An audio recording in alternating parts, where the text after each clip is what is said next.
Well, it's about that time again. It's another GT Sprint Challenge race. Round four here from Zandvoort and getting ready to go for the after halfway point in the season. I'm watching the 38 Porsche drive around the track, looking pretty good. The temperatures look nice and everything. I'm Mike Jones, joined by Ryan Gill and Christian Stricker on the cameras tonight. Going to be an interesting show that we have for you here. It was a crazy midway point through the season that saw a huge change in the championship standings. Isn't that right, Ryan?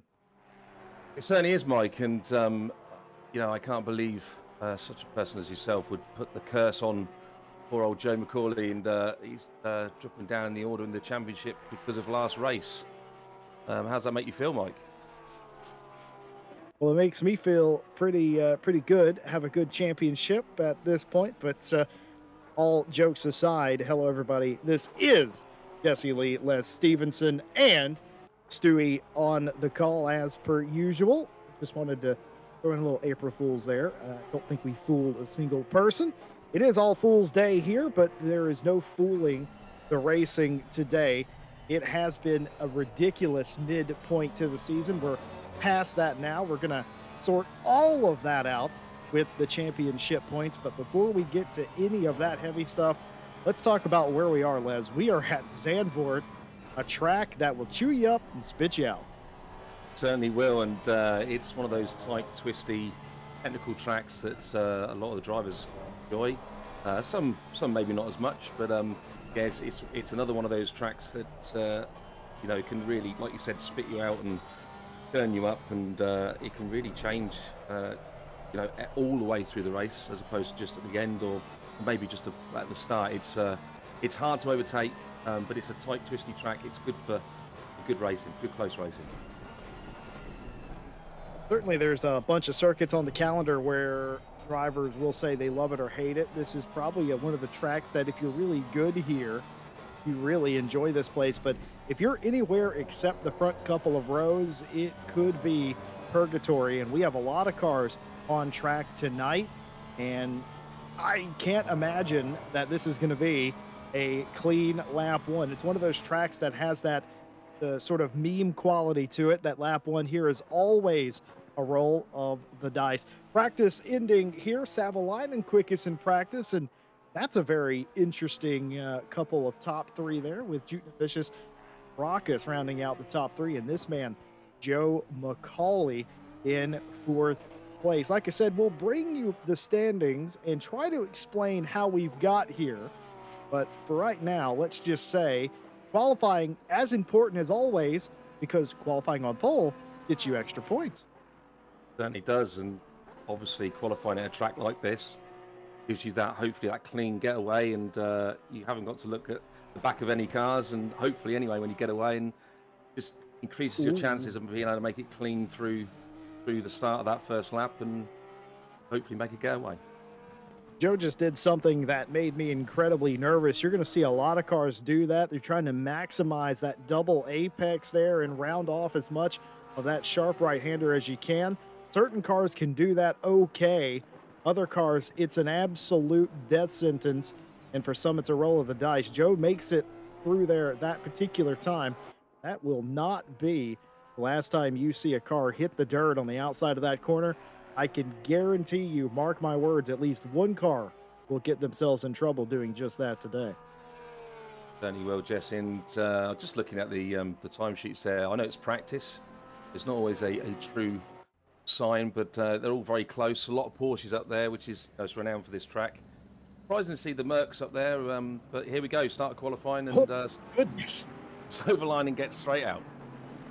Well, Gina Savalainen is my odds-on favorite every week for being the first one in the server when it comes up. He loves to have that number one pit box, and so often he does get that box.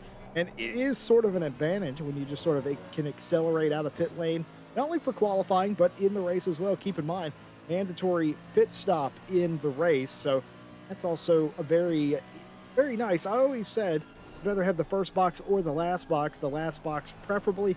Savalainen will have that today. And of course, already paying dividends here by being the early bird as he's out in front of the pack. Yeah, it's one of my chosen things to do every time I go out racing. I try to get that early pit stall, and especially for race strategies. When you've got that 25-second pit stop, we talked about it last week. We talked about it the week before. It'll always be a talking subject of the race, but you've got time to come down that pit lane and just make those final changes. Sure is the case. I was reacting to the Land Rush start. We got so many cars here in this race today, in this championship. Our driver retention for this season's been pretty remarkable, to be fair. We've still got 23 plus drivers in the championship showing up every week, and at this stage where we're more than halfway to the finishing line of the season, that's really nice to have. But also, it can create issues on the racetrack trying to find space. This is not a short track by any stretch, but it is a not a very wide one. Trying to get by somebody. The pace difference here is also significant, I would say, from the front to the back. The top several, I think what you're going to expect here today is it's going to be really tight, though, at least in the top couple. It's been tight all season. No reason to think it would change here today. No, not at all. And like you were saying there, but I just wonder who's going to get this pole position, Jesse. It's really tight at the top, isn't it? It's I can't really call it. I really can't call it. It's a great race last week. If we can even have half the race that we had last week, we're in for a good one tonight. Sure can. And we watch right on board the helmet cam of Savalainen as he's more than halfway through his first lap. This is going to be a trouble corner for a lot of people, whether getting down in beside somebody side by side, creating contact, or just going off the track. So easy to do both here. None of that an issue for Savalainen as you get as absolutely much of the exit as you can. And this corner, of course, which is very different these days. Of course, this is the pre-F1, the pre-modern F1 circuit. No high bank turn in the final corner, though it is still semi-banked. Savalainen, barring an invalidation, is going to show us the way here. And in fact does. A 34.665. That's Jutnavicius with a 34.665. Savalainen 0.070 off of that. 7/100ths off of the quickest lap. Robin Baugh was third for a second. Now Caracas inside the top three. So the top three from practice back at it again, though in a different configuration here early. And look how close it is already. And as the track evolves, we're going to be seeing the times sort of coming down there. And I wouldn't be surprised if we see them in the 33s, Jesse. I wouldn't put it past anybody. We got the lap we were looking for a week ago, didn't we? Where you called it that a 52 was on the cards. And in fact, it was very late into that qualifying session. Sam Smeets in the 95 Porsche trying to get a lap on the board. This will be the first time he's come by under full steam. Where does this take him? Just a few spots up the grid. 18th place, a 35.772. Looking to improve that. Perhaps that was just a banker lap. William Stevenson there. I can't remember. I don't think William Stevenson was here with us a week ago, but never mind. Martin Lawrence, 171 Bentley to the top of the board, a 34.570. Nice, and in the Bentley as well. It's not surprised to get that pace around here. And I just think when you start seeing some of the Porsches putting these laps in as well, we're certainly going to see those times coming down. It's getting close to that 33 already. It's quite impressive, Jesse, to see how some of these drivers are actually able to get the gaps, be able to have a nice, clean lap. It's such a tight track. It's quite surprising. Yeah, this track is, put it this way, you miss a corner and you lose several tenths. You don't lose hundredths or thousands around here. You lose tenths. That's how tight the confines here are at Zandvoort. Wouter Billen in the XRS car goes P12. The best lap they've done. That brings them to 9 tenths to the leader. Joe McCauley has yet to set a quick lap, looking to rectify that here. And he seems to be renowned for this. You know, he gets a few sort of invalidated laps in early, and then seems to pull them out of the bag right at the end. And let's see where he approaches the last couple of corners here and see what time he posts. But I wouldn't be surprised to see him up there fighting for the pole. Well, we certainly expect that out of the hashtag blame Mike Jones Porsche, the old Porsche as well. We'll see what happens to Joe as he goes top of the board, a 34.160. What an excellent lap that turned out to be. 1/10 clear of Martin Lawrence now. Certainly what we saw as well is very clean and tidy, and it doesn't surprise me to see very low 34 and looking likely now. You know, 3.5 minutes to go, the qualifying. You know, the track's ramping up, the drivers are ramping up, and those tyres are getting nice and sticky. Let's see what time they can post. Not a lot of time in the session to begin with, only 3 of those minutes left to go. The track is almost perfect, like Les said, so you should see some really quick times. Can anybody trouble Joe McCauley, who's on a recovery drive today? Martin Lawrence has done that. Savalainen also looking to do the same thing. William Stevenson, the CLR driver, all the way up to P4. Nice lap from Will there, and you know, it's just good to see the Bentleys up there doing well. But yeah, no surprise really to see them in the top 3. It's nice to see if we can get Caracas can get round to get another clean lap in, and I can see that time improving. But yeah, it's certainly looking good at the moment, isn't it? Looking very nice. A lot of cars improving coming to the line. What does Gratis Caracas have? One of the quickest drivers all season long down at P8. That's basically no man's land. Looking to get at least a top 5 start out of this. We'll get at minimum 1 more lap added after this one. They come around the final couple of corners. We'll see where the Volante Racing AMG is going to place. Around 2,000 off the pole there from Duke Novicius, and great lap there from Duke Novicius. And let's just see what Caracas posts here. Yeah, going up to P5, and within 2/10 there. It really is close to the top there. This is going to be what looks to be a great race. Can't believe I called something that actually worked. Remember when I said the top couple were going to be really close, and then it was going to be a bit further back for everybody else? Man, it's almost like this racetrack is a little bit predictable. Martin Lawrence, who was the previous provisional pole sitter, try to say that 5 times fast, trying to gain a 10th, or a little over a 10th, in fact, to retake Joe McCauley for the pole position. Actually, yeah, he's going to need just about that, as 2 1,000ths of a second the difference between first and second here. Now, Martin Lawrence, it's all or nothing, basically. Certainly is, and coming around to the last couple of corners, and certainly looks good at the moment. He's keeping it nice and clean and tidy, and we approach this, like you said, the old style, previous to the new F1 bank section. And as he comes around this last corner, see if he can get a good exit and takes it nice and wide. No, keeps it narrow, and let's see what he gets over the line. Well, I'm pretty sure Martin Lawrence, he gave up on that lap. I don't think he invalidated, but I think he gave up trying to have one more all or nothing lap. There was a car off. That was the 100. Savalainen is done in this session. The 100 of Savalainen in the pit lane. I saw a little poof of dirt. Well, that was a little bit too late there, but you're gonna have to take my word for it. I saw dirt fly, and I saw the 100 going off. Now, whether that was on purpose or not, we'll never know. But qualifying done for Savalainen.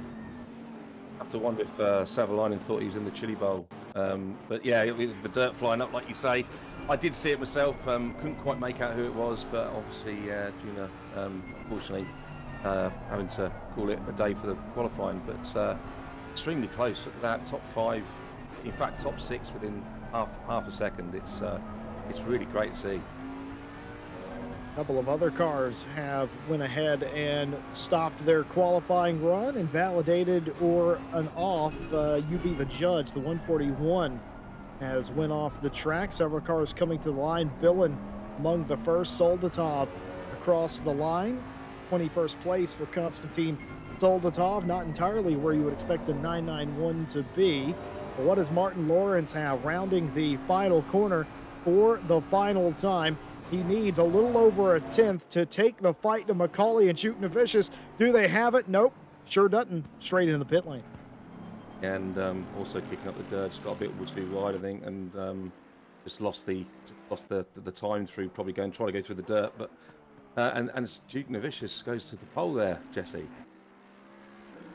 Been flirting with it all qualifying long. Jute Vicious, a 34.127 provisional pole, unless Gratis Caracas has something to say about it. A flash of the lights, a little bit of a celebration perhaps by Gratis Caracas, who spent a lot of this time nearly outside the top 10. Looks like they're going to get it together with a Hail Mary lap in start in P3. Results of qualifying confirmed. Jute Vicious on pole.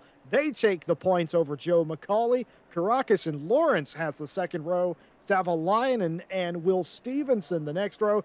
Borgosman, your championship leader, and Deepers. And then Barzaghi and Jack, your top 10. Three different cars with three different purple sectors. That bodes well for a good race. Certainly does, and I know qualifying can't be a sort of a true guesstimate of what's going to end up happening in the race, but it's certainly looking like it to be a good one, Jesse. It surely is. Well, if you were with us before round three, we showed you the championship points, and they looked quite a bit different than they do today. Borgosman leading this championship 163 from the Brazilian driver. Savalainen 151. Joe McCauley back to third, 144, 1 point behind them. The South African of Morgan McCall. Robin Baugh rounds out the top five, 115 points. Tadeusz Juknavicius in sixth place, 111 to his credit. Gratis Caracas, 101. Konstantin Soldatov, 96. Felix Deepers, 92. And Sean Stridham, 68 points. Very close and tangible for the first four spots. Second page here, everything close on this page, as you would imagine in the mid pack. Thomas Jack, 66, Calandrino, 63, Joshua Allen, 60, Wouter Billen, 55, Martin Lawrence with an impressive Q run today has 53, Simone Basaglio, 49 points, Dario Barzaghi, 44, Justice, 36, Sam Smeets, 34, tied with Till Jorensen.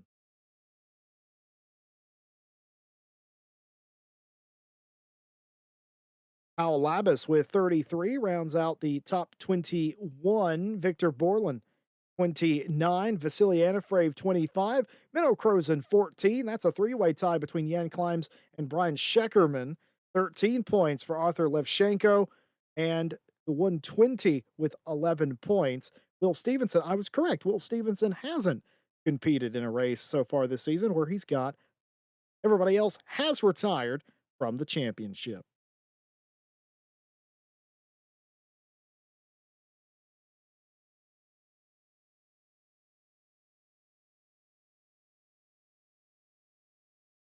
Well, it was a shakeup a week ago that got ourselves into this position where Gozman, the championship leader, but not up at the front, sharp into the grid.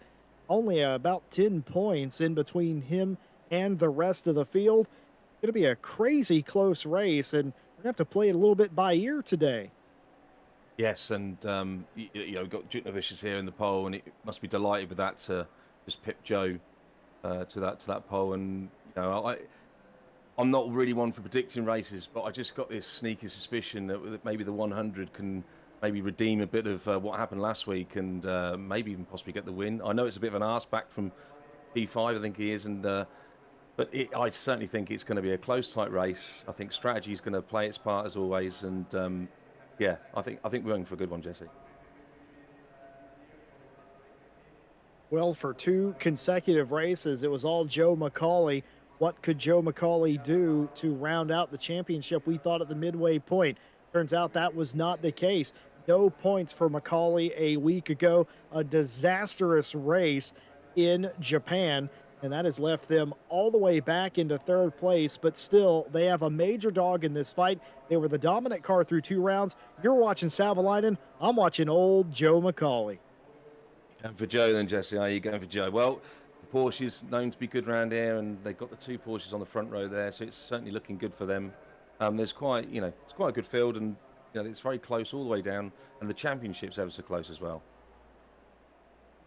Well, we watch the field.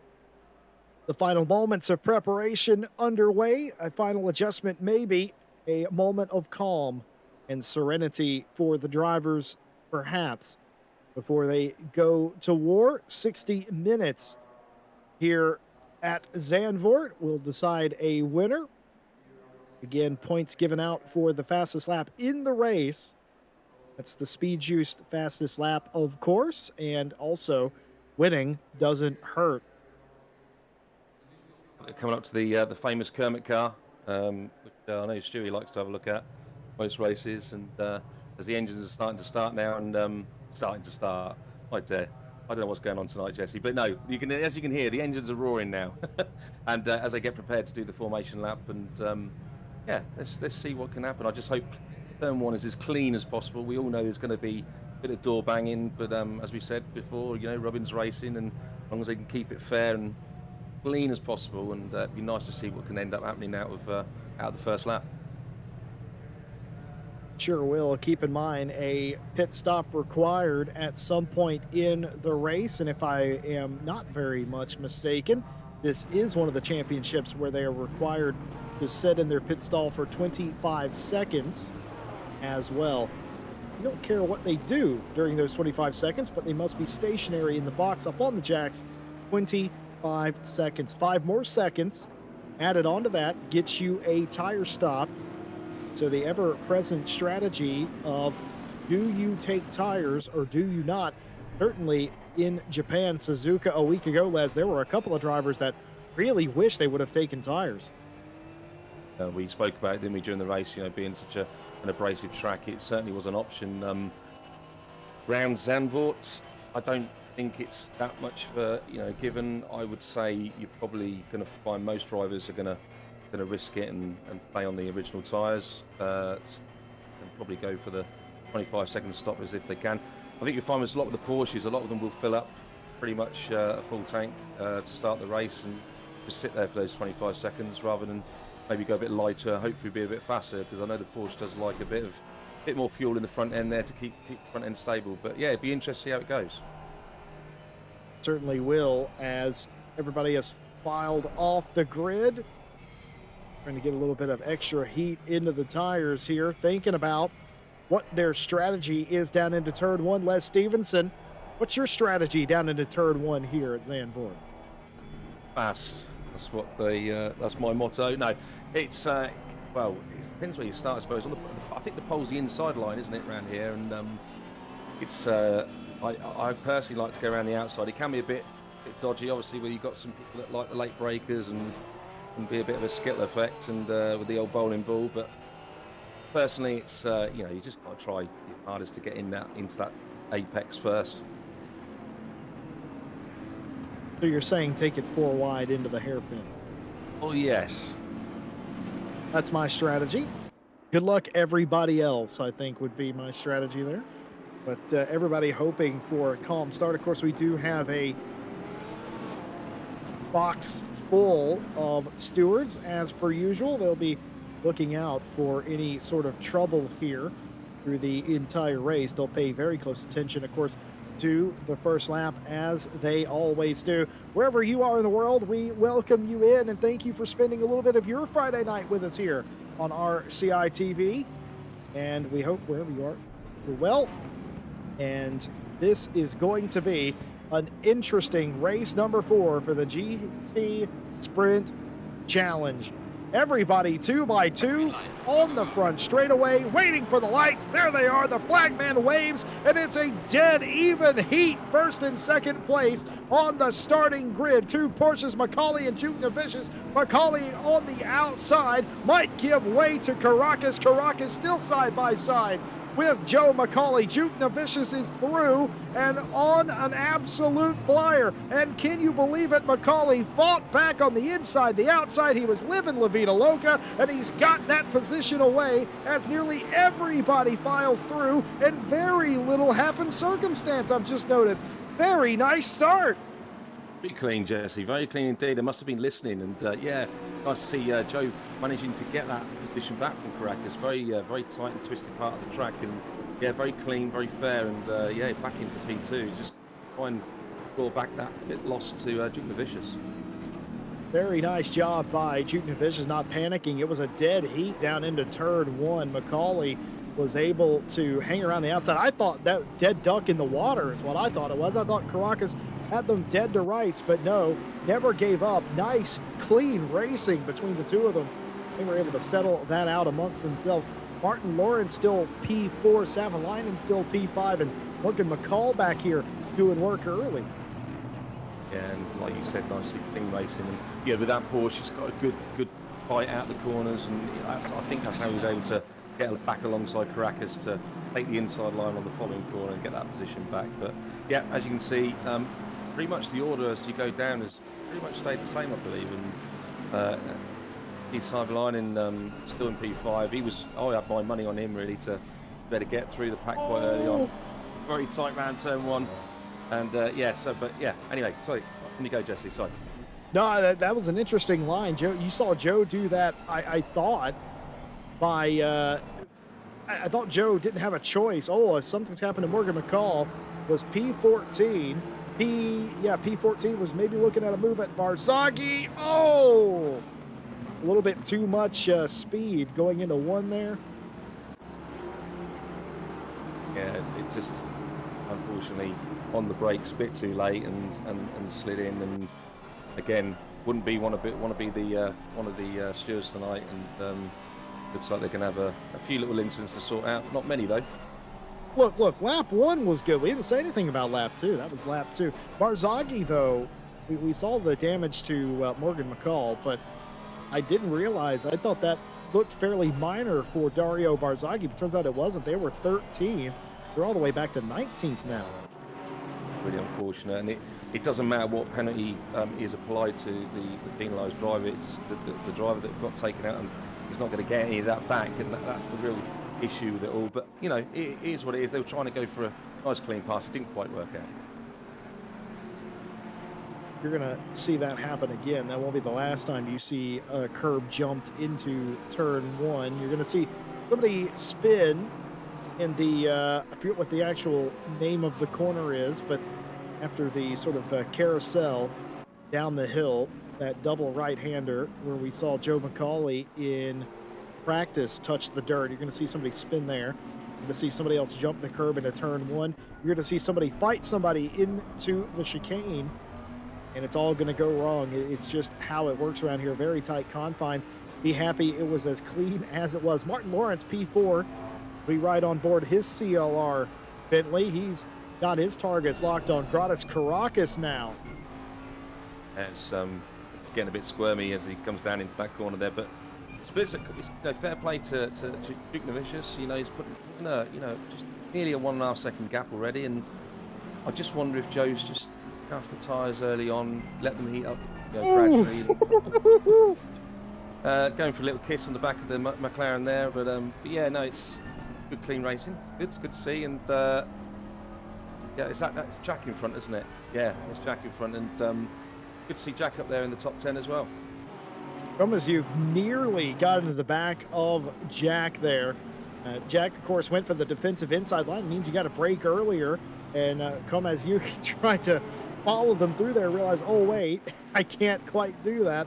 But excellent driving all around. Defensive, aggressive driving as well. Them Smeets P12 in the middle of a sandwich, it looks like. Got Jan Climbs in front of him, Wouter Billen behind him, but you can see it right there. It is just a procession of cars. That's what you get here at Zandvoort. P10 down to P23, 24, I think it is. And was that Climbs? It was Jan Climbs. Catastrophic failure racing the name comes in handy occasionally, and it has done on this occasion. Another car off as well, another Porsche, but climbs, goes to the back of the order. Yeah, it's looks like Limes has got the position given back to him there as a gesture of goodwill, but unfortunately it doesn't give back the places lost. No, yeah, it's, Yeah. unfortunately just unfortunate incident. But as we're Well, saying, Jesse, it is a yeah, you were saying it's possession of cars, and you got what's that? The top 10 sort of just pulling away slightly, and then you've got this long line of train of cars from P11 right down to sort of that P21. very close stuff indeed. Macaulay, who we were riding on board, Martin Lawrence earlier, and we saw Caracas, but tell you what else I saw out the windscreen of Martin Lawrence's car. It was this very pink number 18 Porsche as well. Juke Novicius hasn't really got away from Macaulay, but it's more dire behind him as we ride on the rear diffuser of Macaulay looking back at Caracas. Off the corners, you can see Martin Lawrence there too. Look at the suck that Caracas gets. Defensive line down into one by Joe Macaulay. It worked on lap one. It might work again. Gets all the way alongside, does Caracas. Does he have enough to pull away on this left-hander? He does. Slotting back into line is Macaulay to fend off Lawrence. Caracas has done it. P2, gratis Caracas. What a move that was, and great respect between the two drivers, and very close, very as you saw, and yeah, he took the opposite line basically of what they had in lap one. Another contact here. Oh, Scheckerman, big contact. That's really unfortunate, and Checkman's really suffered there from an obvious tap in the back there. But I was gonna ask, did you catch the number? Oh, Justice. Oh, yep, chicane. Typical chicane accident there. what are you going to say, Jesse? Did I catch the number?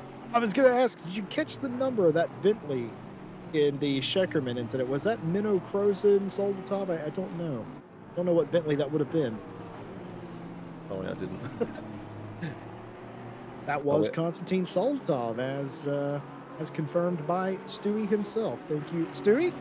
But Sean Stridham in P17 finds himself in the train, as it were, as Justice and Barzaghi in front of them, and Croson directly behind them. Thank you, Stewie. At least someone's concentrating on the job in hand. As we go to see Martin Lawrence getting past Joe Macaulay into turn one. Great move, and late, just a little bit late on the brakes. Got the inside line, and yeah, he's pretty looks like. Sure does. You felt like Macaulay might have been a little bit of the cork in the bottle. Caracas got through, and now Martin Lawrence is through as well. Macaulay going the opposite direction of where they would like to have been doing. Macaulay back to P4 now. Savalainen, the next car in line. Savalainen, I felt, had a really good start considering where they were starting from. They didn't lose or gain anything, and sometimes survival's half the battle, and Savalainen did just that. Now, focus up. P4 is on the cards. Yeah, and this Mercedes, this mean-looking Mercedes, looks like he's just literally fucking straight up to the back of this Porsche. It looks like he's gaining. I don't know what's going on with Joe and his car, but certainly looks like he just hasn't got the early pace. Maybe something interesting that's occurred in chat here is Robert McCall is in chat saying that they believe they missed the time change because they joined and qualifying was just about over when they joined. And yeah, of course, depending on where you are in the world, it dramatically changes your where your time saving is. I was trying to explain this actually, Les, to some of our co-workers the other day, and I don't think they fully understood what I was trying to tell them. I told them that our time in America, in North America anyway, Canada does it too, that our time went back 2 or 3 weeks ago, or went forward, actually, 2 or 3 weeks ago. I was trying to explain that continental Europe's time goes back or went ahead last weekend. But for everyone else, apparently, it goes forward the 31st of March. That makes absolutely no sense, but it can be very confusing. Extremely confusing. It's so confusing, in fact, that you've just confused the hell out of me. As far as I was concerned, I live in the UK. As far as I'm concerned, the time is now 20 past 8. That's all I know. Well, I will tell you, Stewie, like I said, we come from 3 different time zones, and we all had 3 different answers to that question. Stewie cracked me up, as well, but, yeah, depending on where you are in the world, it vastly changed where your time went back, which is why we have to do this twice a year now, and Mike Jones is great at, reminding people during the month of March, and I think, what is it, was it September or something, that, hey, be aware of your time change because it'll slip up on you. And it certainly does. Didn't catch Morgan McCall out, though, really, because they were able to get in the race today, at least. Martin Lawrence P3 has the fastest lap, the Speed Juice fastest lap of the race, owned by CLR currently. And that tells me, Les Stevenson, Martin Lawrence is coming. Certainly is, and catching Caracas, as you can see, within 4 tenths now, and just over, and but they're both catching the leader now, and it's looking like it's really starting to close up there in the top 3, and looking like it's going to be good. As you can see, Savalainen now right on the back of Joe McCauley. I just wonder what's going on with Joe's car, and whether it's just whether he's trying to drive to a certain time, per lap, just to keep the tyres in check. I don't know, but only he will know this. But yeah, it's looking likely that Savalainen is going to get past Joe any lap now. Very much the case. Well, you'll have seen some red numbers and letters show up on the side of the screen. Let's get you all caught up with the penalty report. Tom Bryant handing me slips of paper today. A 5-second penalty for car 799 for excessive avoidable contact with the 911. A drive-through for car 540 for taking out car 10. A racing incident between the 394 and the 10. 15-second penalty for car 95 for taking out the 329 with position given back. Drive-through for car 330 for taking out the 12. And a drive-through for car 991 for taking out the 911. I don't know what the field has against the 911 today. 991, 911. Yeah, again, getting confused with all these numbers, but it's great close racing now. Martin Lawrence is really closing in now on Caracas, and I just wonder how much he's going to slow Caracas down. Is it worth Caracas giving up second place to try and... No. No, exactly. Of course, you just can't do it. Not for P2, but I don't know. Maybe it is worth it, but it's easy for us to say. We're not in the car.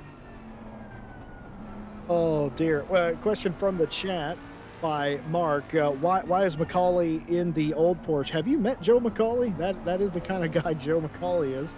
He can be a contrarian when he wants to be, and maybe, just maybe, he did it to give himself an extra added bit of challenge. That's what I choose to believe, anyway. Friday GT Challenge, Jesse. So, yeah, Joe McCauley's making his own. He certainly is, and it wouldn't surprise me if Joe's stature, whether he's gone for the Ferrari, the new Ferrari on the Monday Night League.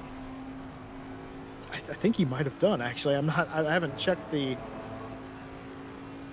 signs in a while, but last I recall, that was a conversation we were having that, of course, Joe McCauley picked the Ferrari.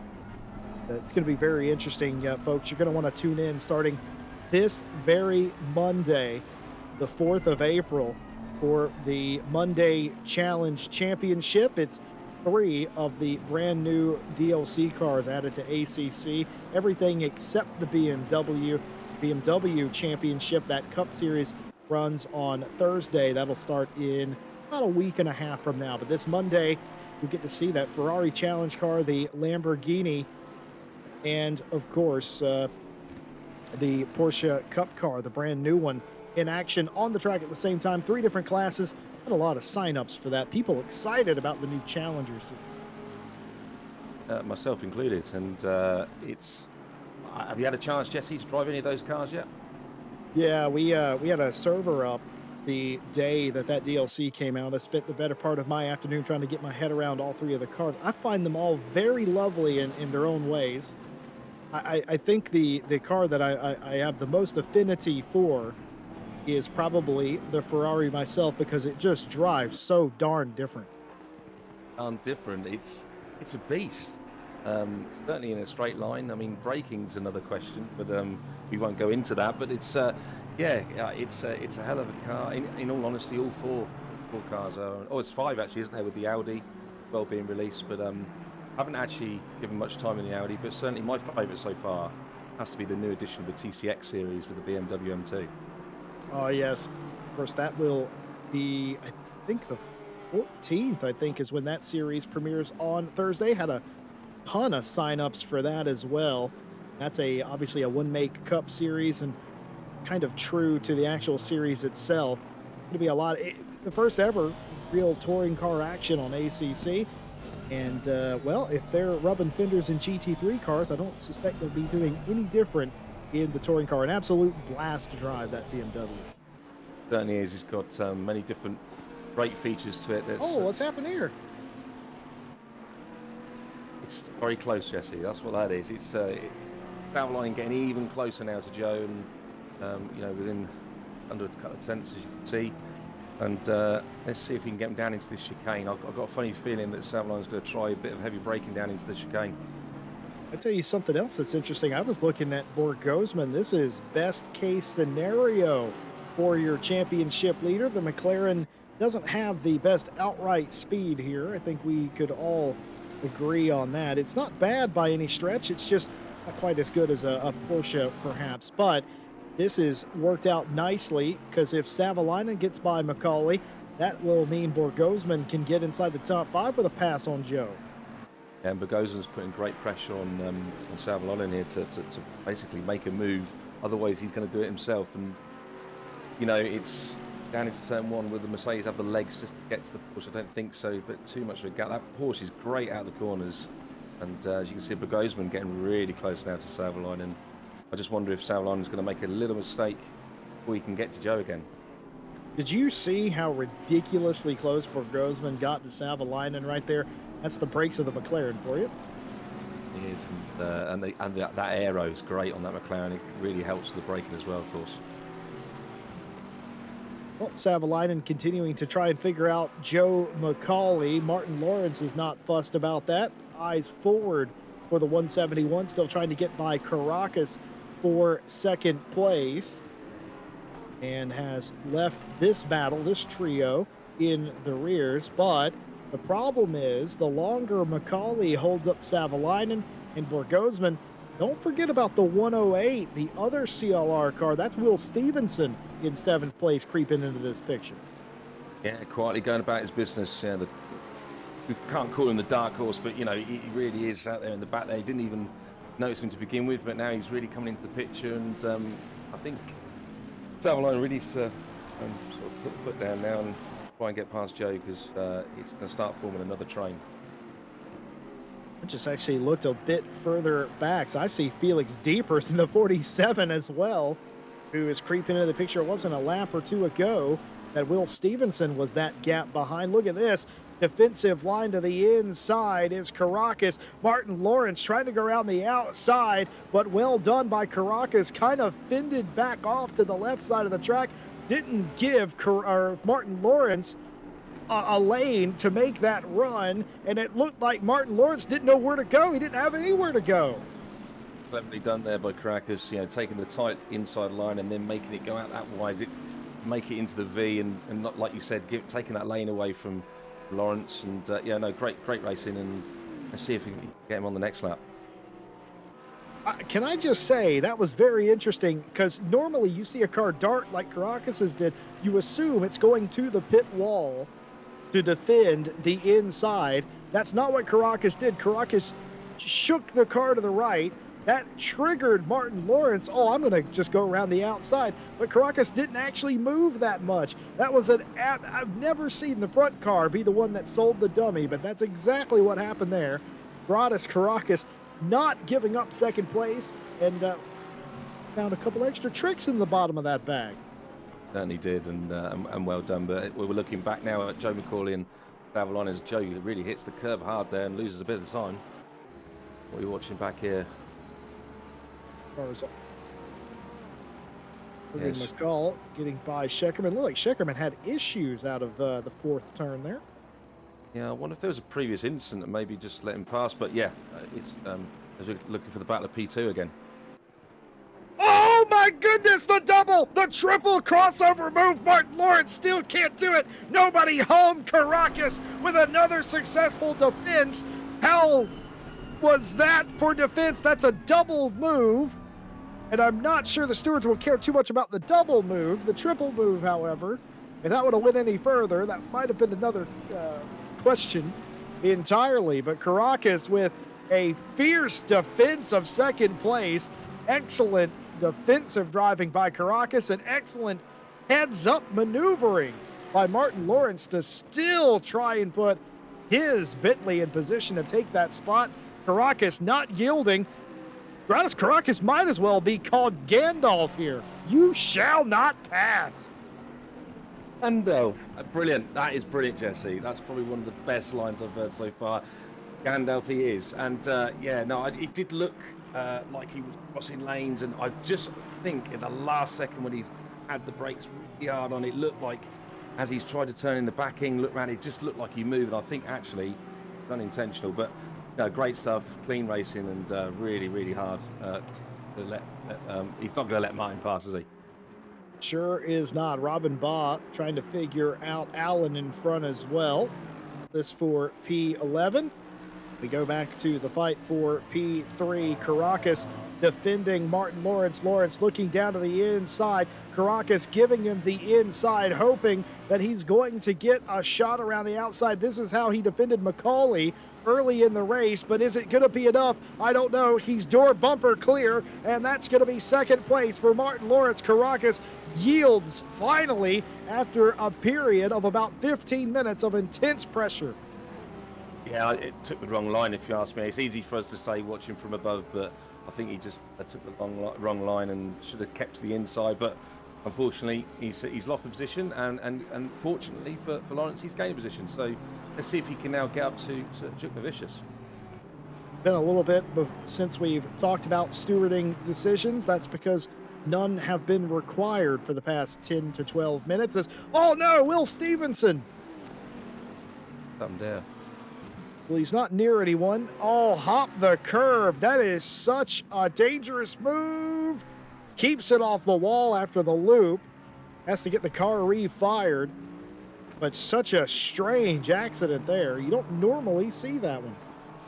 Yeah, looks like just a wrong line and just got the curb and, like you said, lost it. And well held though. I mean, only losing a couple of positions out there could have easily been very different, hitting the tyre barrier and, you know, and he could have ended up in the pits there. But no, good stuff. That will put Whittle behind Deepers and Billin, and Sim Smeets trying to go around the outside of Borland. Nothing doing there. Borland stays in front of Smeets here. Smeets, of course, has that 15-second penalty, but that will not deter Sim Smeets. Oh, Borland into the dirt. That's going to surrender that spot. How many more times today are we going to see that chicane play a factor in a position change? Just got it wrong. The braking all wrong for Borland. Smeets through. London goes for the early pit stop. Wonder if this is tactical or whether this is for damage. Haven't seen a replay suggest that just yet, but yeah, it's certainly an early pit stop anyway. I was told by our broadcaster, Stewie, that was a suspiciously slow lap for Juna Savalainen prior to that pit stop. We don't know why that might have been.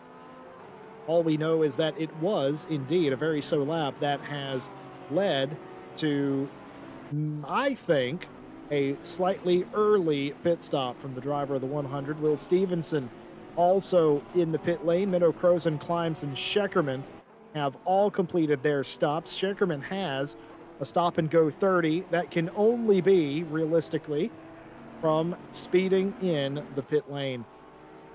Yeah, that's one of the worst penalties, really, when you get that, you're coming out the pits and it instantly tells you you've got to stop and go 30. It's gut-wrenching, knowing that it's yourself that's caused it. Unfortunately, though, you've got to serve it. Rules are rules. It is, I hope I have not put the commentator's curse on Savoline in there. Well, it continues the thread of what does everyone have against the 911 as Scheckerman. Well, even the pit lane has something against the 911 as Scheckerman. Yeah, or just unfortunate, made a mistake. But yeah, it's shame to see, and it's long. Oh, when you're sat in that pit stall for the 30 seconds, as well as driving down to slow down the pit lane, you just see all the cars going past. It really is. It's not a nice feeling. And by the way, just a correction or a clarification in this vein. Remember, we were talking about Savalainen losing a bunch of time and coming to pit lane. He did not lose that time on one lap. That was the time lost behind Joe McCauley. And that's sort of what prompted that change, perhaps, as he lost more than 4 seconds in behind Joe McCauley. So that was not a accident that the 100 suffered. That was all time lost due to being stuck behind the car. Hopefully going for the undercut with against Joe and see how this pays off. The only issue, of course, is traffic, but he's got a nice little bit of gap in front of him, so let's see what happens. But Martin Lawrence up here in P2 and catching Duke Vicious lap by lap, just eking out a little bit more. Now down to 1.2 seconds, so with the fastest lap as well. So it's looking like it's going to be a good race. Well, in the background, saw Joe McCauley push off the final turn all the way into the dirt. He's certainly trying to salvage as much time as possible. And yeah, Duke Vicious losing time. Martin Lawrence, the fastest man on the track, the Speed Juice fastest car, and absolutely showing it. This gap was more than 2 seconds at one point. Now it's under 1.5, and it's probably closer. Yep, to 1 second now. The gap coming down, very close racing here at Zandvoort. It always seems to do this at this racetrack. You expect it to be a by the numbers affair, and it really never is. It's always the tale of two halves. Could we see that happen here today? Les Stevenson, do you know Richard Hutchinson in chat? Do you know Richard Hutchinson in chat? He loves the mic quality. I don't detect anything different, but apparently he's loving it. Sounds like he looks like he is. I must admit though, I'm not actually using the new microphone. So sorry, Richard. That's why I brought that up, because I thought that'd be a funny anecdote. Yeah, no, I haven't got round to plugging it in yet. Either way, I think I agree with him. You sound absolutely fantastic. Lovely to have you with me on Friday. Very much. I'm not blushing at all. The race does continue, entering the halfway point. Keep in mind, they have to make a mandatory stop. They'll be stopped in the box for a mandatory 25 seconds. We don't care what you do. In those 25 seconds, you could solve a Rubik's Cube for all we care. But you got to be in the box for 25. And up on the jacks, 5 more seconds added to that. 30-second stop gets you a set of fresh tires.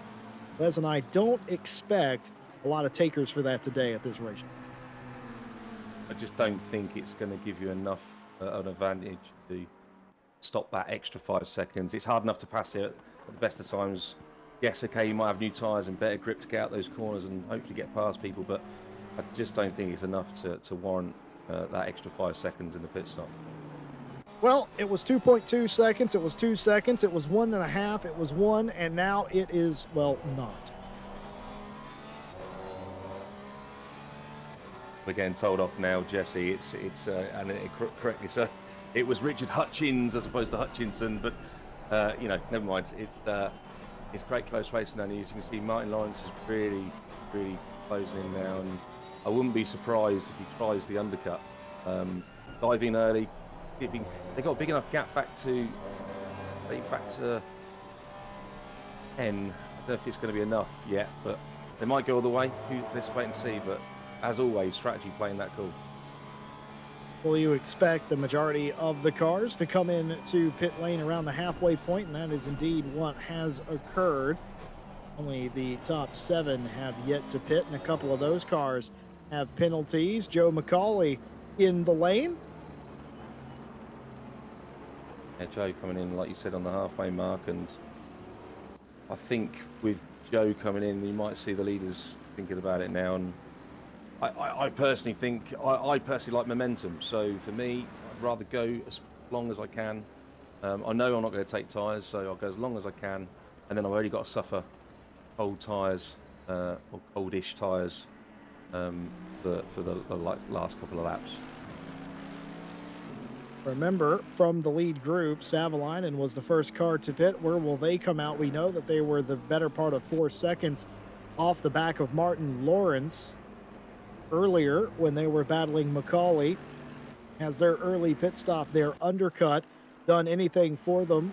Off the Jackson, down and gone is Joe McCauley. And here comes Savalainen with a head of steam, but no, it hasn't worked out at all. Still behind front row Joe McCauley as he's side by side himself with Borgosman. Borgosman seems to have had a good stop. Oh, but there's contact and a back around into the wall is Borgosman. McCauley and Borgosman contact. The championship leader has had an off here in a big way, and that will certainly have damaged the aero of that McLaren. And I can't wait to see the replay, but it just looked like it was just too close as we go through the. Yes, I think maybe Borgosman just turned in a bit early, but it's hard to judge. And like I said before, I wouldn't want to be the steward in that situation. Well, I would, as a broadcaster, I'd call that 50-50, and I will echo that sentiment, Les. I'm glad I'm in this box because your guess is as good as mine on that one. Everybody at home, please do form your own opinion of that. Yeah, and the stewards will have every angle and every slow-mo, and they'll work out. They'll manage to get the right decision, I'm sure. It doesn't matter either way. It's always the final decision anyway. So, yeah, like you said, be in their shoes. He's not kidding, folks. Les is telling the truth. They do have slow-mo. They have all the input data as well. They'll figure that out. I would hate for that to be a racing incident because of one car being severely affected, but it was so very close, it's really hard to tell. Jan Climbs trying to get by Minnow Crozen for what will be 16th place. Yeah, and Jan Climbs really, I mean, for that early incident, exploring some places back, and I mean, and Crozen had his own incidents as well, so yeah, no, it's good racing.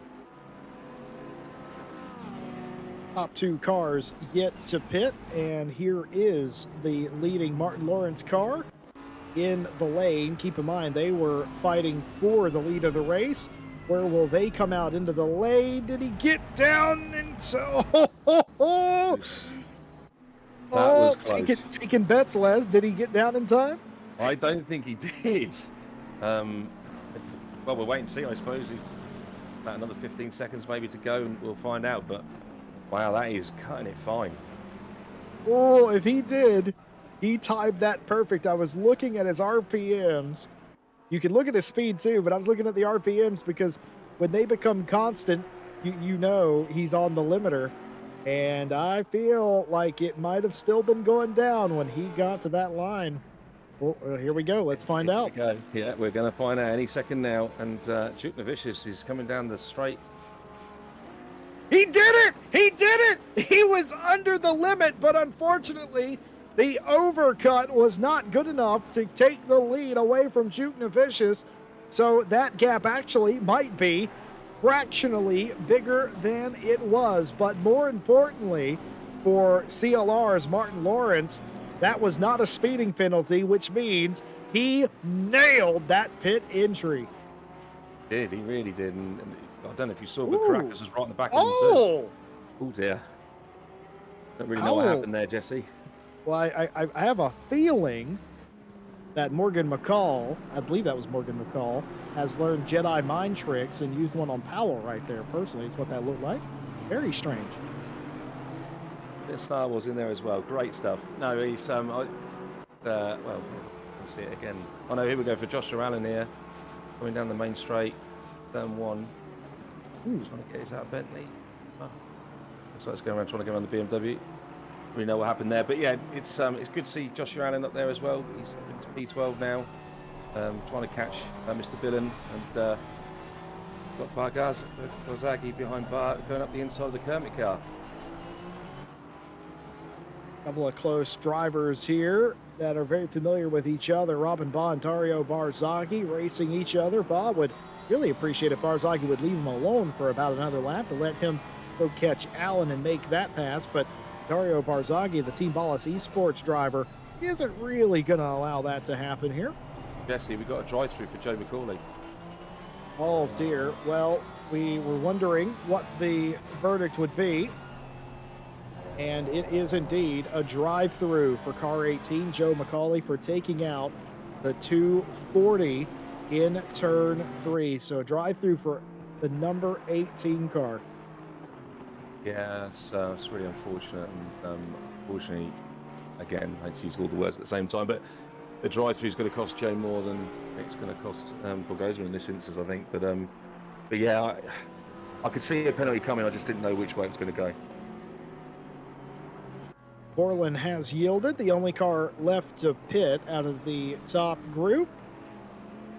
Thomas Yuke in the 120 still has a pit stop to serve. They are in the lane, but I'm unsure, and I'm fairly confident in saying that they are not participating in this race any further at this time. Neither is Scheckerman or Morgan McCall, as far as I am aware. Maybe that wasn't Morgan McCall's car that had contact with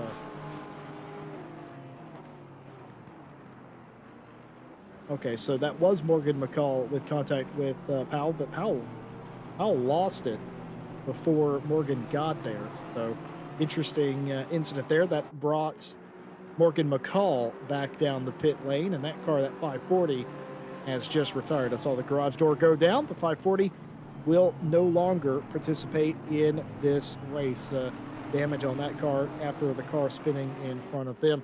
Well, the fight for the lead very much still on. This fight very much still on for P12. As Bar gets quite wide there on the gravel and on the inside as well. That's brave, and like they're going to get down they've got the inside line. That's the crucial one now into turn one. See if we can have a Caracas move maybe and keep it as wide as possible. Look at that, the Porsche just suffering as it goes down that main straight. Just hasn't got the legs, has it, Jesse? No, it doesn't. There's not a car that you would beat down the straight in that Porsche, rather unfortunately, and that is the way it goes. But that was an excellent move off the final turn to get side by side, knowing that they were going to get out dragged into turn one. Almost, it looked like a passing move, but realistically, honestly, more of a defensive move.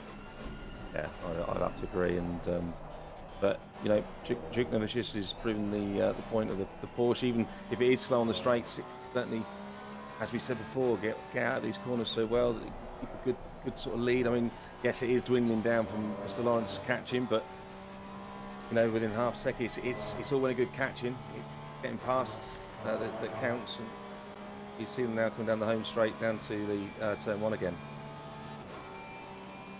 You can see the Bentley gaining all the time, but it doesn't matter. The TJ Porker Racing 38 Porsche, better in the corners. For me, Martin Lawrence is going to have to wait for a mistake from Tadas Jutnavicius, because I don't think it's possible for him to get around. And, well, the most lonely trip down pit lane you could ever take.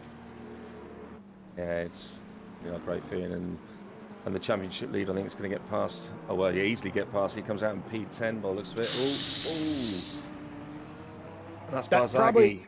That probably looked a little bit more dramatic from our camera angle than it actually was, because they navigated that so effortlessly. But rather besides, something's happened to Allen here.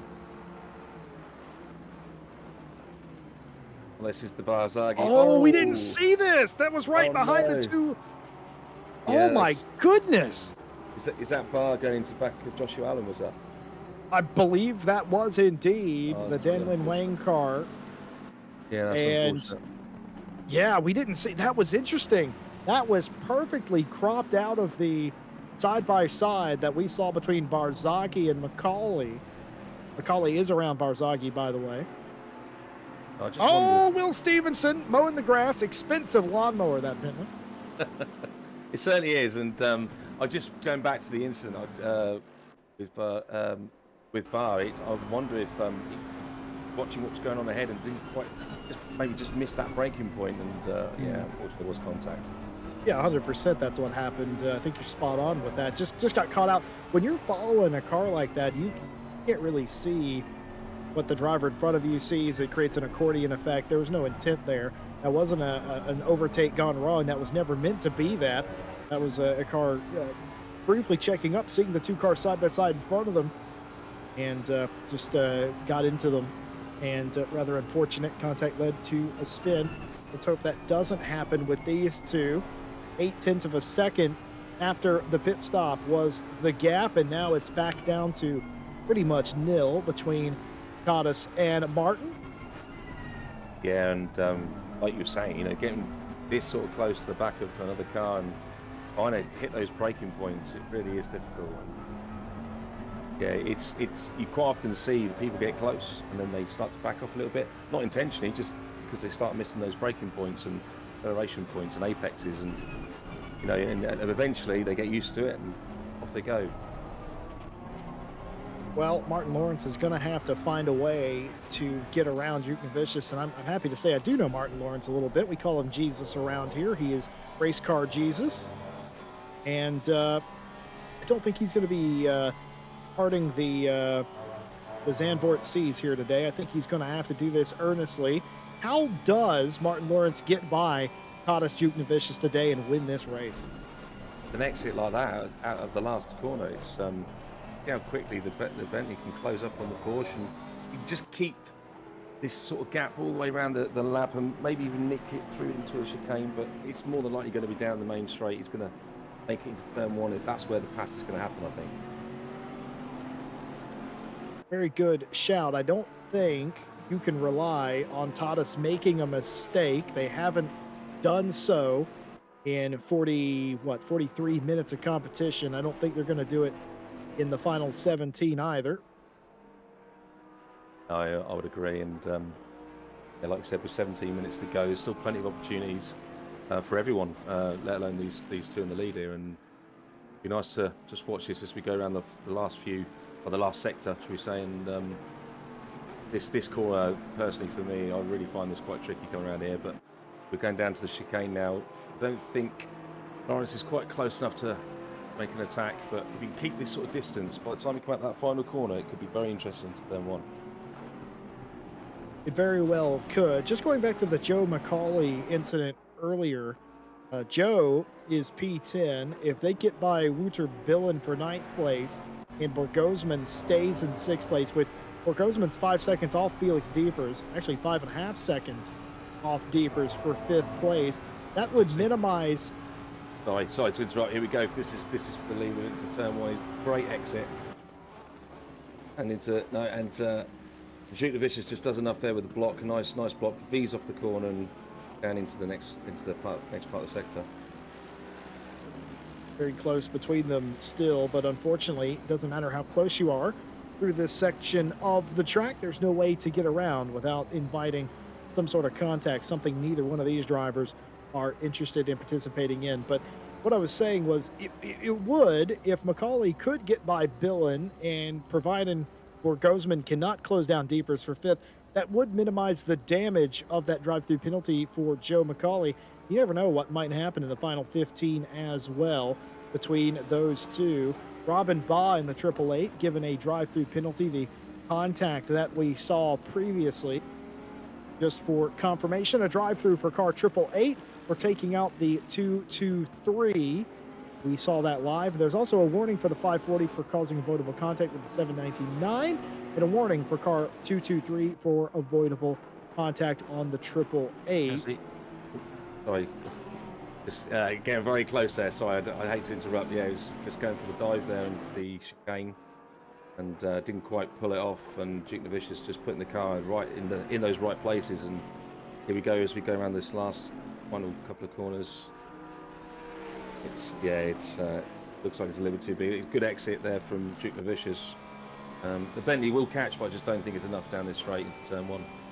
Well, we have some Roda supporters. That is what Martin Lawrence actually goes by. Says that his own mother calls him Loda instead of calling him Martin, which I think is actually quite cute. Actually, with Matushka in chat cheering on the connection loss driver. This is an important pass for P9 that plays into that scenario I was talking about, but unfortunately for Joe, I'm not sure he's going to be able to out-drag the Aston into turn one. He won't do, but he will be locked to his bumper after. And this is a great battle. I mean, how long can they go? Are they going to do it all the way to the end? Are we going to see what we had last week with the late race drama and in the last few laps? I don't know. We'll wait and see. But it's very close, isn't it? I can tell you, Robin Baugh has not officially served that drive-through penalty. They brought the 888 down the pit lane. McCauley trying to go around the outside of Billin. Nothing doing there. Trying to go around the long way, but Robin Baugh, who I thought was serving the drive-through, has not served the drive-through. In fact, they have parked that car, not officially retired. But the over-under move by Joe McCauley, that might be what the doctor ordered, and it was. Went to the outside, to the inside. Joe McCauley, P9, and every chance that he gets to take a spot, that minimizes the damage in the championship. Here's Martin Lawrence trying to go around the outside, a full head of steam, trying to shade off Duke Novicius to the inside. It doesn't work. Duke Novicius with a run out of the corner from that Porsche easily beats Martin Lawrence's Bentley. Yeah. First of all, great move by Joe around Billin there, but the front two there, almost locking door handles. It was that close into turn one. Again, Duke Novicius doing really well placing that car to prevent the move.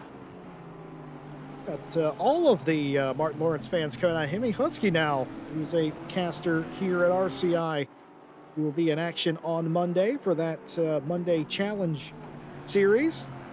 And also cheering on the Bentley. Of course, Hemi's always been, that's Ryan Mawson, by the way, for the uninitiated. He's always been a bit of a Bentley fan. Yeah, and a lot of people have Bentley at heart, and it's good to see it up there in the top two. And let's see what he can do. I mean, 900s now behind Duke Novicius. It's just increase as I say that, of course. Close racing coming to the end. You mentioned earlier, Les, could we possibly have a outstanding finish, a race to the line like we had a week ago in Japan, Suzuka? The answer is yes, and I would say more than a yes. I would say it's highly probable here. The race for P15, Justice trying to get that position away, and so is Stridham in the rears as well. Meanwhile, look at this, all the way to the wall. Martin Lawrence goes all the way to the wall, undefended. Duke Novicius caught napping, didn't expect it. Does the Porsche have it on the outside of the turn? No, he doesn't. The inside prevails. Martin Lawrence through turn one. What an excellent job. Sold him a dummy, got by him. The dummy worked, and getting very close again there from Duke Novicius. But yeah, what a dummy that was thrown, and yeah, right to the wall and great stuff. I mean, obviously a bit dodgy going into the marbles, but no, brilliant move, brilliant move. Unreal. Martin Lawrence went to school, studied Tadas Duke Novicius for the past, 30 minutes or so. Found a lane and used it. Had to go all the way to the wall. Incredible stuff. And now what can Tadas do? Nearly losing it right there, having to correct a lot of speed, a head of steam into that banked section. Wow, what a pass. I didn't see that coming. Well, I certainly didn't see it coming like that, but I just wonder if Duke Novicius can stay with him and maybe mount another attack within the last 10 minutes. And we've still got 10 minutes to go, Jesse. It's certainly looking great stuff. But yeah, no, great move, absolutely great move, and very brave to throw the dummy, almost like two dummies, to be honest. But I don't think Duke Vicious really thought he was going to get that close over to the inside line. I I would have fallen for that too. See, Martin is a student of the game, and I think when I say you go back to school, you do. You size up. I don't know how much history Tadas and Martin have together, and Martin would have been studying what what the Porsche was doing, where the 38 was quick, where it wasn't, and I think what happened was Martin had such a head of steam, must have done the math as you might expect, and said, "Well, it's the dirty line; it's all the way against the wall. But if I get completely level, I can probably beat him out of the corner," and that was super important. Close stuff, but the 171 Connection Lost Racing gets the job done. Will there be a rebuttal from Tadas? We'll have to find out. Jan Climbs trying to get by Calandrino. Haven't talked about Fabio Calandrino today at all. A very quiet race from the 12 Aston. We're here for 13th place, this battle between the two of them. Yes, like you said, I really mentioned him at all, but no, good to see, good clean race by the looks of it, and keeping it in the midfield there, and getting some points for the championship. But got to go back to that turn one move, Jesse, for the lead. It was brilliant, wasn't it? Well, I'll be thinking about that for the rest of the night. That was a hell of a pass, and that's highlight reel stuff. Martin Lawrence. Yeah, certainly, and you should be proud of that one. It's surprising, and with the weight of that Bentley as well. It's quite a heavy car, and to be so good on the brakes as it is, and stable through, and on the braking zone, and he got the move done quite early on. Really, I mean, yes, it was a dive to the inside, but no, it was a great move, absolutely great move, and deserved to get the lead there. I just want to also just say for Tadas, Juke, and Vicious, just an excellent job defending and driving as hard as they possibly could for as long as they could to prevent that move. Certainly, that move could have happened 15, 20 minutes ago had it not been from a fair but fierce defense by Juke and Vicious. I think we can all agree. And one other thing, too, there's no contact between those two drivers, but there was some weaving about and some almost extracurricular activity. But you got to love the stewards. They're going to let that happen. They're going to look, as long as you don't do anything or crash each other or drive dangerously, we're going to let you settle it all by yourself. I'm confident in a formula race that would have been a fairly unfortunate penalty for probably both involved because of the way that they were driving and weaving and all that at earlier points in the race. But this isn't that, so that didn't happen, and that's why the racing's actually good.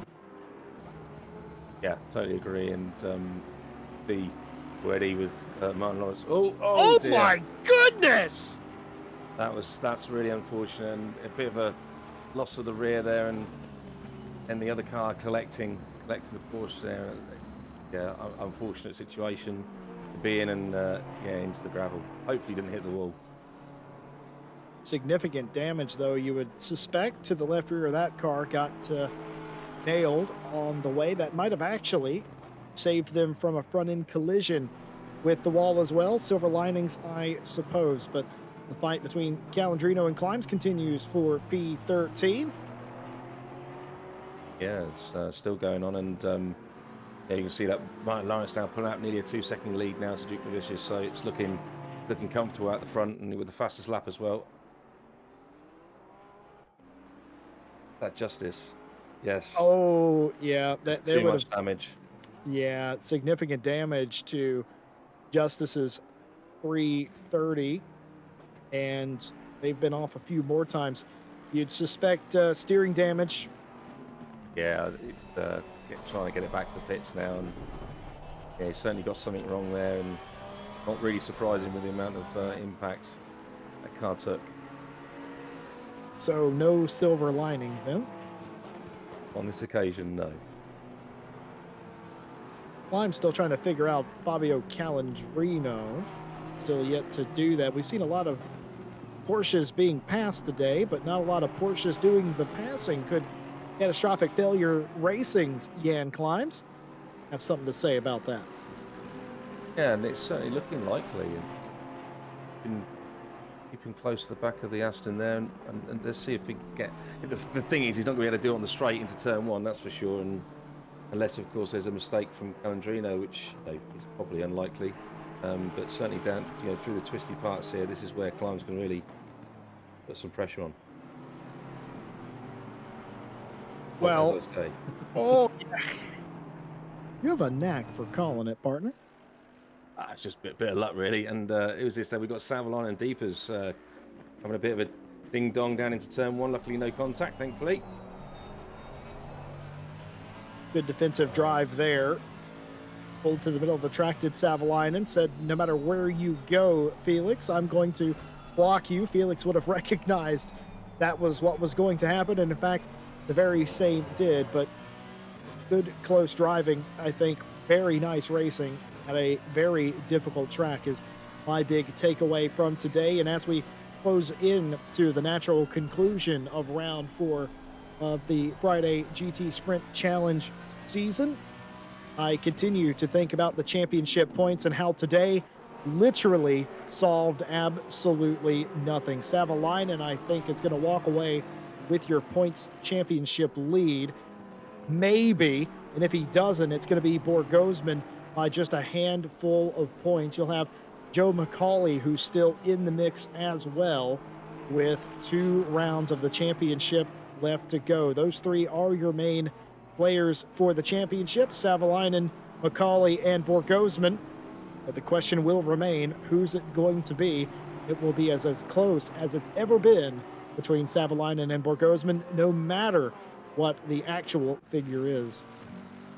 And a name we haven't mentioned for a while, Gratis Caracas, and a bit of a sort of in no man's land, really, with about 3.5 seconds behind Duke Novicius, and quite a gap to Savalainen. Yeah, battle there for into turn 1. Trying to go around the outside. Felix Deepers trying to take away 4th place away. Deepers drove away from Borgosman and now has tried to challenge Savalainen. He's only going to have a couple of more opportunities to get that pass done. 2.5 laps to go, maybe just 2 laps, depending on where the leader of the race files through. The Let's Motorsports 47 took an opportunity at a chance to go around the outside. Would have seen it at work early in the race. It didn't on that occasion. Did not have enough overlap. Savalainen drove away a little bit, in fact. Yeah, a bit better traction out that corner, and as you can see, pulling the gap again. And I don't know what it is. I know it's a bit simple, but I do like the colour scheme on that McLaren. Very nice. You can pick it out of a crowd, and as a broadcaster, we definitely appreciate that. The very distinct colors, we can pick you out of a crowd. We actually had an interesting thing happen on the Wednesday Diamond Drive Championship where we mentioned on air that there's a couple of teams in there that all run the same car, same color, and it was very difficult to pick them out. They often race against each other. They answered our call. They colored their wing mirrors specifically so we could pick them out. I thought that was very thoughtful indeed. I like when it happens naturally too. Very striking looking cars. Sam Smeets trying to get by Stridham. Oh, Stridham off into the dirt a little bit, and so is Smeets for the same measure. Very close stuff. Smeets trying to figure out which is better, dive down the inside or try to go the long way, and that brings the 141 into play. That's Borland. Borland's back into this. Contact here, more contact, and a shunt by Sam Smeets. That's going to send Stridham. Borland's through as well. Yeah, that's a bit of door banging again there, was it, Jesse? And just noticed Menno Crozen's managed to pull a bit of a gap to these little train as well. And oh my! Yeah, that wasn't just a bit of door banging, was it? We have a term for that in America. We call that using the old chrome horn. Chrome horn. Bit of a fender bending or something. Is that another one, Jesse? That is indeed, my friend. Martin Lawrence, I might get one more lap out of this race. Yeah, he's probably going to get around just in time for, like you said, one more lap. Quite comfortable lead now, just nearly 5.5 seconds to Duke Novicius, and then back another 3.5 seconds to Caracas. But yeah, great racing from Lawrence today, and yeah, well-deserved lead. Took him a long time to get there, but he's there when it counts, and one more lap to go. Can he bring it home? Let's hope so. Well, it would be silly to throw it away now. A massive lead and 1 lap to go.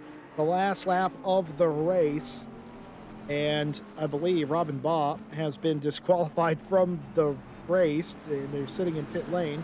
That's what the local yellow in Sector 1 is for the disqualified car, Robin Baugh. I thought ACC had fixed that issue, but apparently that is not correct, as it is definitely occurring still. Either way, what can you say about Connection Lost Racing, CLR for shorts? Martin Lawrence, the man his own mother calls Lorda, the man that we call Race Car Jesus. He has had his say here today. Didn't qualify on pole, didn't need to. Patience, an absolute virtue.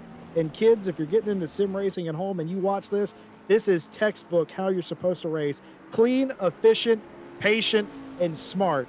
Everything that describes Martin Lawrence. And Lauder, as his mum calls him, has had a great day, and to get fastest lap as well, and hopefully to cross the line and finish this race in first place is a great race all in all. And if he got the pole, it would have been, he would have got all the medals. But it's you can't have it all, Jesse. And as they say, good things come to those who wait. As we see him cross the line now to win the race. What an absolutely exciting day for CLR's Martin Lawrence as he gets his first win in the Friday Champ. And for as long as I can remember, a brilliant drive by Martin Lawrence. Tadas Juknavicius, an excellent second, came oh so close, had such a squeaky clean race, a well-deserved second. The same can be said for Gratis Caracas, a brilliant third, from the 19 as Savalainen does beat Deepers to the line, but only just fourth and fifth place, respectively. And Borgosman may just escape the day with the championship lead, but only just. We'll have to find out in 1 week's time. Jack in seventh place. Will Stevenson did recover into the eighth place position. Joe McCauley ninth with a recovery drive as well. Barzaghi rounding out your top 10. What a brilliant race, a pass for the lead in the final 10 minutes. And largely, and perhaps the most surprising thing, a fairly clean race at Zandvoort. You usually see a lot more fender benders than we saw today, but you love to see good hard racing by the best in the business. Clean racing, Jesse. Yes, and it pretty much was that today, wasn't it? There was only a few instances, and unfortunately, but there we go. And it really was sort of damage limitation for Joe Gawley today, finishing P9, I think it was, wasn't it? It sure was. Well, the results on the screen are final, pending post race stewarding. I'm not sure any of that is required, of course, but what a race it was. Martin Lawrence, the Speed Juice fastest man on the track today, will get the win and the bonus points for the fastest lap as well. What a race, a championship still yet to be decided.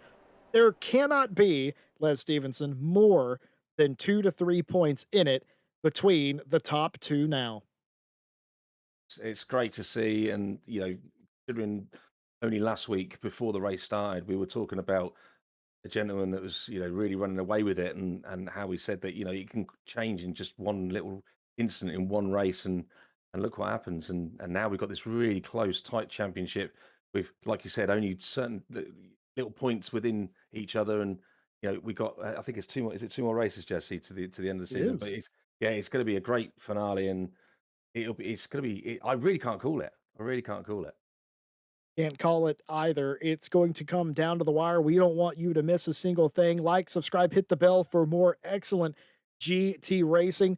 Les, myself, and Stewie will be with you in 1 week's time for the penultimate round of the championship with two contenders neck and neck. And you don't want to just tune in next week. Of course, tomorrow, Super Pole qualifying for round number 3 of the World Tour. That coming at you earlier in the afternoon for the Europeans, and of course, Night Owl at its normal time on Saturday night. You're not going to want to miss the Monday Challenge Championship, as I call it.